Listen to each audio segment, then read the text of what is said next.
C'est historique, les États-Unis et l'Iran ont conclu un accord de paix qui sera signé ce vendredi en Suisse. Après 3 mois et demi de guerre, 10 semaines de négociations intensives et le jour de son anniversaire, fêté comme vous le voyez à l'image devant les combats de MMA, Donald Trump s'est félicité cette nuit de la conclusion d'un accord. Avant de voir ce qu'il contient précisément, revenons sur ces dernières heures cruciales pour le Moyen-Orient avec Cédric Adam. Un accord déjà qualifié d'historique par Donald Trump. Washington et Téhéran doivent signer un texte le 19 juin prochain en Suisse. Sur son réseau social, le président américain s'est félicité de cet accord, affirmant être le premier à être parvenu à le conclure. Ce formidable accord apportera la paix et la sécurité à toute la région.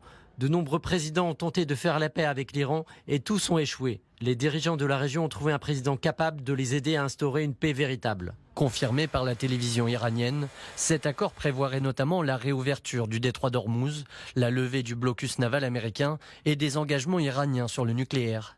Des annonces qui pourraient aussi avoir des répercussions au Liban et en Israël. Il y aurait un cessation du conflit, y compris au Liban, ce qui voudrait dire que l'Iran s'engagerait à ce que ces proxys du Hezbollah ne frappent plus Israël. Donc Trump obtient ce qu'il veut. Mais pour certains observateurs, Donald Trump tente aujourd'hui d'apaiser des tensions auxquelles il a lui-même contribué. Il remet les compteurs à zéro là où ils étaient avant février. Donc je veux dire, il fait que réparer les dégâts qu'ils avaient.